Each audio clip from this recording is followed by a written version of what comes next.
Percents have to do with quantities that are divided by 100. Per, this is the per, 100 cents. It's like centuries, 100 years. Cent, per cent. So 50% is 50 divided by 100.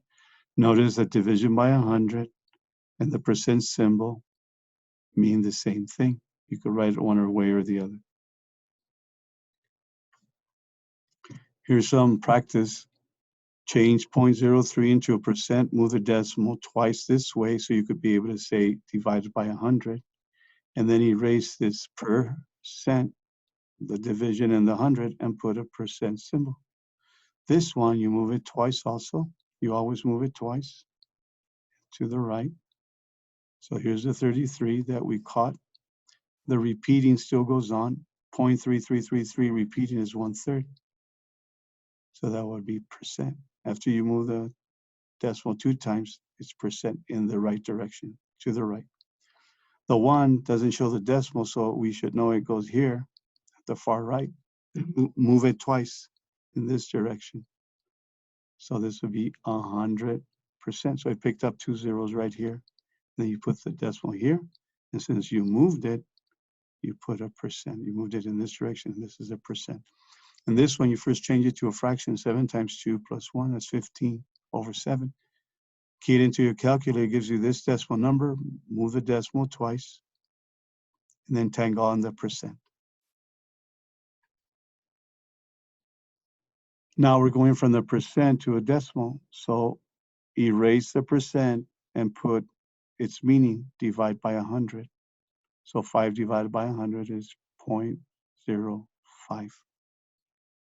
100%, well, percent means divided by 100. So the 100 divided by 100 is 1. So 1% and, 100% and 1 are the same thing. These percent bars help us understand the relationship between numbers when they're involved with percent. Notice in the bottom we have all the percents. In the top, none of them are percents. The one that follows the word of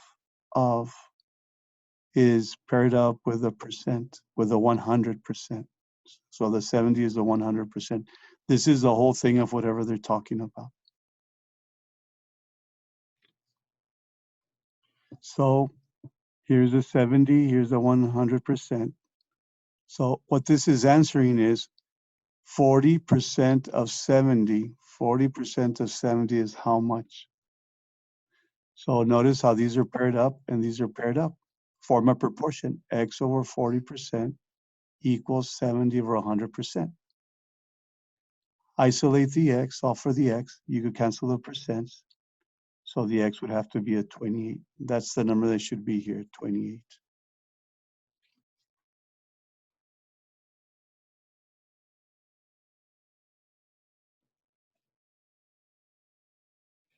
So these are percent bars. Using percent bars, again, right here, we remember that what follows the N is going to be on top of the 100. It's going to be paired up with the 100%.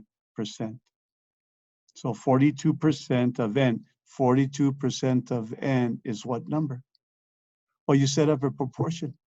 168 over 42. And they have an N. You could use an X if you like. And then N over 100%. Solve for the X.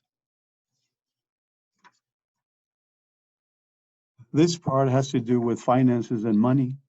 This is interest. You could be working with simple interest or compound interest.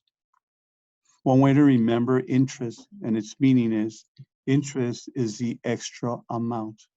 It's either the extra amount I'm going to pay them or the extra amount they're going to pay me. These are the two first formulas you'll see when you're working with interest, simple and compounded interest. These formulas, these letters, what they mean is this. The P's are the amount that you either took out for a loan or invested. So that's what the P's are. It could be loans or investments. The A's are what the P's will become when this amount of time goes by. So the loan that I took out is going to turn into this amount I have to pay back when the T passes by. Same thing here. This is simple interest, compound interest.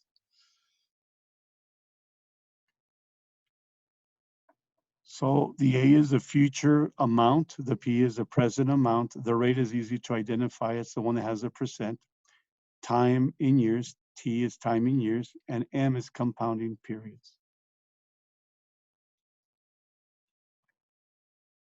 Clarifications, the time when you're working with money has to be in years.